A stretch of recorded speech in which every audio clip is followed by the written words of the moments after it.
give you 6 questions that will help you get to a place where you're really challenging yourself. So I just start with the questions, pretty simple. What do I want to accomplish next year? Okay, and I look at that. Now, that's one larger question, but there's really 2 questions behind that. Like, what are the personal goals? What are the personal objectives that I want to accomplish? And then what are the business things that I want to accomplish? So, I'll just give you an example. There's different things on the personal side than there are on the business side, obviously. But one of the things I want to do on the personal side is at the very beginning of this year, I'm having a weekend getaway with my family where we will actually establish our family goals, our family objectives for 2020. And we'll do that. We'll do that individually, me and my wife with the family, and then we'll also do that with our 4 kids, and we'll help cast some vision, some direction for them. And it'll be these are small things. I say small things, they're big in terms of where the kids are at right now. I have a 12-year-old that loves basketball. His dream is to play Division I basketball. And that's been his dream since he was 5, 6 years old.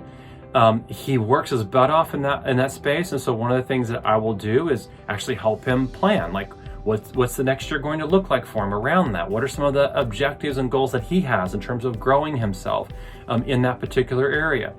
We have 2 girls that are ages 6 and 9. They love riding horses. And one of them actually wants to start riding competitively. And so we'll sit down with her and help her draw out some goals around that and create a plan, a path of how she could actually get there.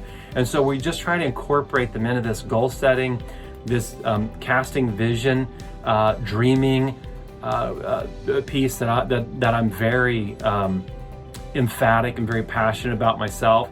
So that'll be one of my personal goals. One of my personal goals is to get stronger and healthier in 2020. I had several surgeries, tore my meniscus, had a inflamed bursa on one of my knees. So I've had some struggles this year in terms of just trying to do some of the things that I really want to do. I love to be outside. I love exercising outside. I love running. Those are things that are really rewarding and fulfilling to me. And I couldn't do it at the level I wanted to. So I've got a plan around that. How do I get my knee back to full health? How do I get my shoulder back to full health in 2020? So, but on the business side, now I'm thinking pretty strategically. I mean, I want to touch 2,500 recruiting leaders in 2020. That's a mega number for me, okay? So it's even vulnerable to some degree sharing that with you. When I started the company in 2017, in 2018, we wanted to impact 100. Here we are in 2020, and we're saying 2,500. It means that we have to do some really, really big things in 2020 to make that happen. So those are the questions that I'm asking myself. But here's a larger question, okay? So there's really 3 questions there. What do you want to accomplish in 2020? What part of that's personal? What part of that's business? But here's a big question you got to ask yourself as well. Why do you want to accomplish that?